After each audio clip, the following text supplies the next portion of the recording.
Hi, I am Mist, the diary scavenger. This time I will bring to you a diary from Toga Himiko, revealing her backstory.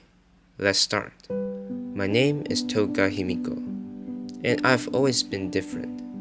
Even as a little girl, I was fascinated by blood in a way no one else seemed to understand.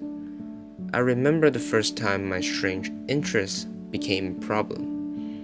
I found a dead bird in our yard one day, and its beautiful red blood enthralled me. I excitedly brought it to my parents to show them how pretty it was, but they felt disturbed. They accused me of killing the bird, drinking the blood, and smiling about it. As a little girl, my parents are the closest to me, and they should be the people I can talk to about anything. But they don't even listen. I just found it in the yard.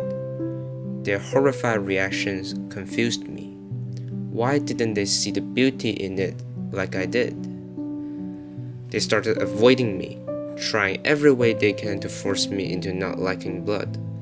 They sent me to quirk counseling. Everyone is talking about me not being normal. I need to be reformed.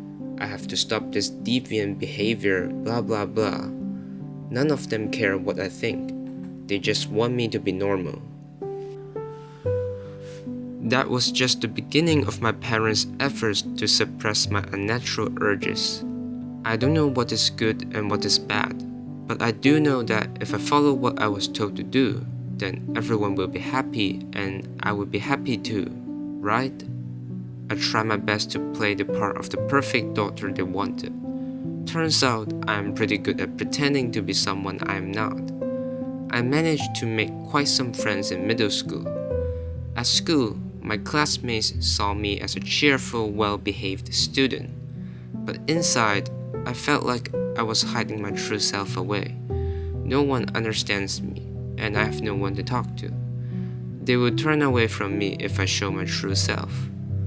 To them, I am a normal girl, but I don't feel normal. I couldn't stop my fascination with blood. As I got older, I started noticing how other people showed love and affection. They held hands, kissed, and hugged. But when I tried to show my feelings by asking to suck someone's blood, people recoiled from me. My parents found out I had drunk some blood from a friend who got hurt. When they confronted me, I explained I was just trying to suck the wound clean, but they said that wasn't normal or acceptable. I didn't understand. Why was the way I showed love so wrong? Those in love like physical contact, just like I like to suck the blood of those I love. Isn't that romantic? The person you love can truly become part of you. Why is no one like me? That day, I asked my parents with tears in my eyes if everyone else also has urges they have to repress. Do other people stop themselves from acting on who they truly are inside? Why does no one else feel the same powerful draw to blood that I do? Their reaction broke my heart. They said I was rotten, inhuman, a demon child. How could they say that about their own daughter? I cried and cried, feeling so alone and rejected. My parents, who were supposed to love me unconditionally, had given up on me. They saw me as a monster, not their little girl. My parents made it brutally clear that I would never be accepted for who I really am. After that, I stopped caring what anyone else thought. But I can't. I still need to go to school. I still have friends. I don't want to be alone. Who is there for me? What is my place in society? Why was I born like this? Why can I not just be like everyone else? When I entered middle school, there was a boy named Saito who caught my attention.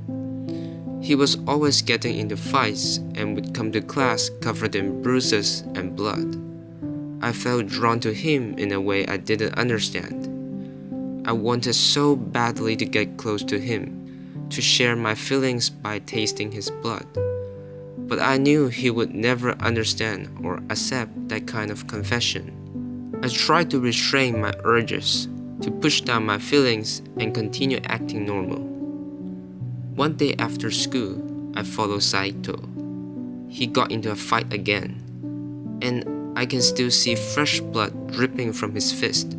1 drop, 2 drop, 3 drop. It reminds me of the first day I met him. One hand holding that guy's tie, another hand punching him fiercely, while blood is dripping from the corner of his mouth. This is the most beautiful scene I have ever seen in my entire life. He is so sexy and hot. I want to lick it. I want him. I want his blood. The draw was too powerful. My feelings became too much to bear. By the time I awakened from this deep thought, a box cutter is in Saito's neck.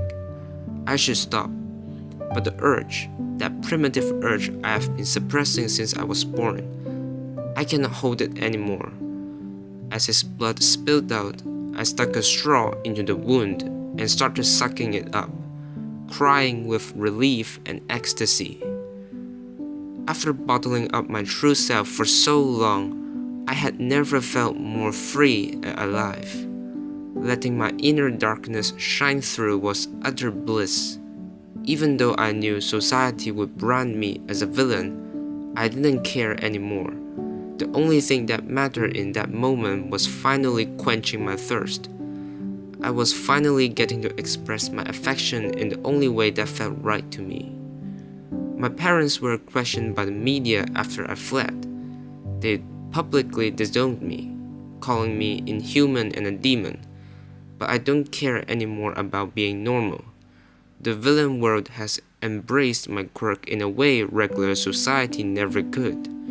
Here with the League of Villains, I can be my true self. I can love people the only way I know how, by becoming them, blood and all. So from then on, I decided to embrace the darkness inside me, no matter how much society tries to force me into its mold. If they see me as a villain, so be it. At least, I'm finally being true to myself. Thanks for listening. If you like this and want more, don't forget to subscribe. See you soon.